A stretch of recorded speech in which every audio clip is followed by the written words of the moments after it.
Assalamualaikum warahmatullahi wabarakatuh. Bertemu lagi dengan Miss Emil. Hari ini kita akan membahas tentang pecahan, masih tentang pecahan. Untuk kali ini kita akan membahas cara mengubah pecahan biasa atau campuran menjadi desimal. Langsung saja yuk.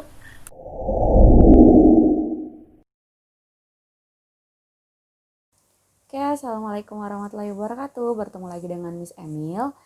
Di video kali ini, Miss Emil akan membahas tentang bagaimana merubah pecahan biasa menjadi desimal. Kalau di video sebelumnya, Miss Emil membahas tentang bagaimana mengubah pecahan biasa menjadi campuran dan sebaliknya. Di video kali ini, Miss Emil akan menjelaskan tentang mengubah pecahan biasa menjadi desimal. Untuk mengubah pecahan biasa menjadi desimal, Miss Emil akan memberikan dua cara. Cara yang pertama, penyebutnya harus dirubah menjadi 10, 100, 1000 dan seterusnya. Dan untuk cara yang kedua, kita akan menggunakan pembagian rumah. Oke, langsung saja ya ke cara yang pertama. Untuk cara yang pertama, kita harus merubah penyebutnya menjadi 10, 100 ataupun 1000. Contoh,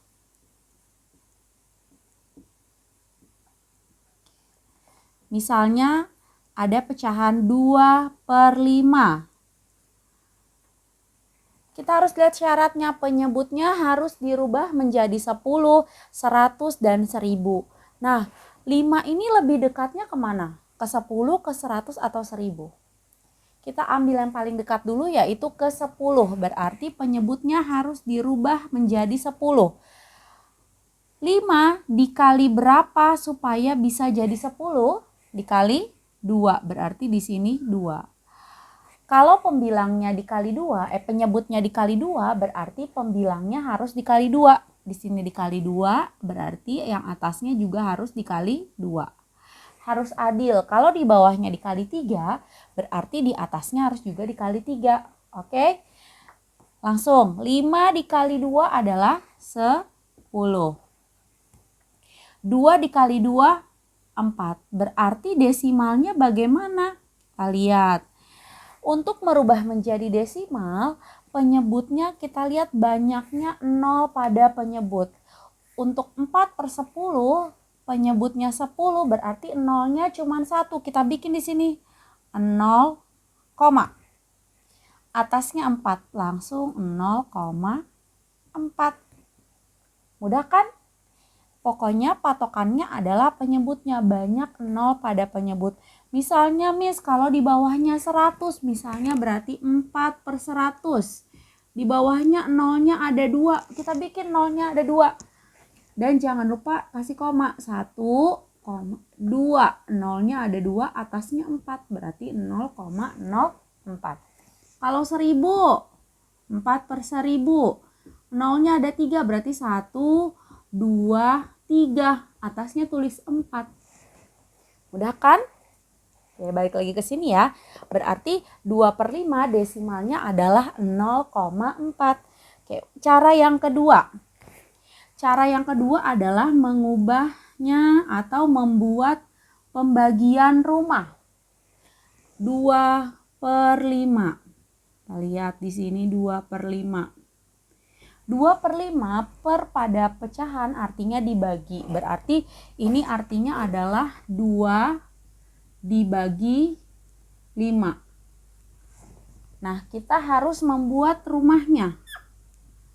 Bilangannya ada yang di dalam dan ada yang di luar rumah. Yang di atas harus di dalam rumah. Yang penyebutnya harus di luar rumah. 2 dibagi 5. Perkalian 5 yang hasilnya 2 ada tidak? Tidak ada. Kalau tidak ada, kita harus minjam. Minjamnya gimana? Kalau minjam dari awal, di atasnya harus dikasih 0, kalau di atasnya sudah dikasih 0, berarti yang membutuhkan itu adalah angka 2. Berarti taruh di sini 0. Karena yang minjem angka 2. Paham sampai sini? Kalau pinjam dari awal, berarti taruhnya 0, 20 dibagi 5. 4 taruh di sini. 4-nya diapain nih sama 5? Dikali. 4 kali 5, 20. Kalau menggunakan pembagian rumah, hasil akhirnya harus 0. Kita lihat yang ini. 20 dikurang 20 sudah 0? Sudah. Berarti 2/5 desimalnya adalah 0,4. Kalian bisa menggunakan cara 1 ataupun cara 2. Terserah kalian dan yang menurut kalian gampang aja. Boleh cara 1 ataupun cara 2. Oke, next kita langsung contoh yang kedua ya. Oke, contoh yang kedua ya. 7/8. Oke, kadang ada soal yang bisa menggunakan cara 1 ataupun cara 2. Kalian bisa mengerjakan dengan 2 cara. Kita lihat untuk contoh soal yang ini. 7/8. Untuk cara yang pertama kan penyebutnya harus dirubah menjadi 10, 100, ataupun 1000. Nah, kira-kira kalau 8 itu ada tidak perkalian 8 yang hasilnya 10, 100, ataupun 1000?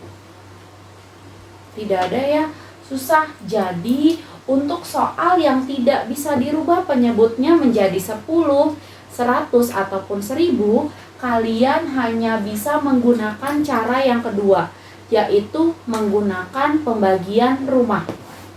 Oke, sama seperti tadi, 7/8 artinya 7 dibagi 8. Oke, langsung kita membuat rumahnya. 7-nya di dalam, 8-nya di luar. 7 dibagi 8 bisa tidak? Perkalian 8 yang hasilnya 7 ada? Tidak ada. Kalau tidak ada dan minjemnya dari awal, kalian di atasnya harus dikasih apa? Ayo yang tadi. Ya betul, dikasih 0, kalau atasnya 0, tadi yang butuh itu angka 8 atau angka 7 yang butuh pinjaman? Angka 7, berarti hanya angka 7 yang di dalam rumah yang dikasih 0. Jadi 70.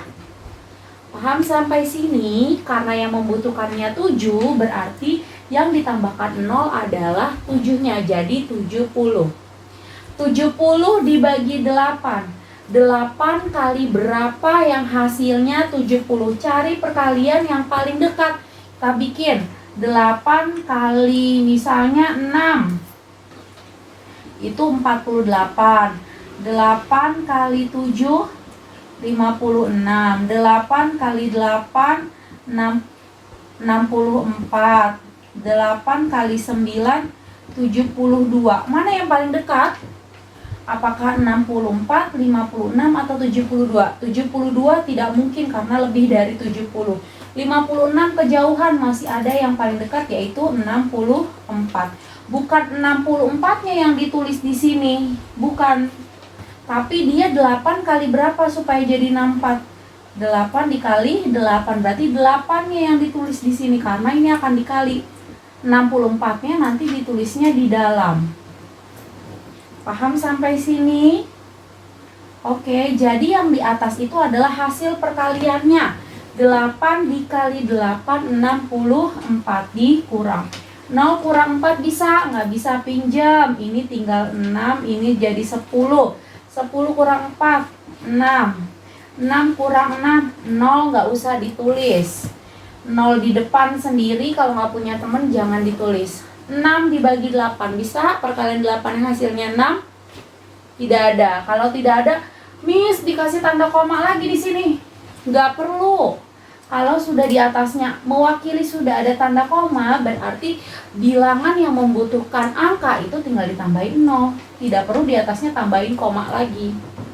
Oke, ingat ya, kalau dia minjem, di atasnya ini sudah ada tanda koma, berarti tinggal ditambahkan angka 0 aja. Oke, 60 kali 8, tadi 8 kali berapa yang hasilnya paling dekat? 8 dikali berapa tadi? 8 kali 7, 56. 8 kali 8, 64, berarti kali 7, yaitu 7 kali 8, 56. Kita kurangin lagi, nggak bisa. 5, 10 kurang 6, 4. 5 kurang 5, 0, nggak usah tulis. Udah 0 belum hasilnya? Belum. Lah, bagi lagi sampai hasilnya 0. 4 bagi 8 nggak bisa. Udah ada pinjaman, taruh lagi 0 di sini. Oke, gitu ya. 40 bagi 8, 5. 5 kali 8, 40. Sudah 0?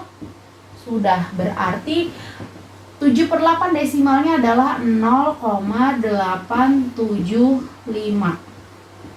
Begitu ya, kalian harus perhatikan baik-baik, hasil perkaliannya harus dilihat.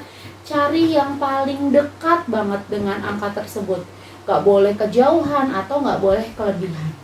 Oke, sampai sini paham? Mengubah pecahan biasa menjadi desimal. Kalau ini sudah paham, Miss Emil akan membahas tentang bagaimana caranya mengubah pecahan campuran menjadi desimal.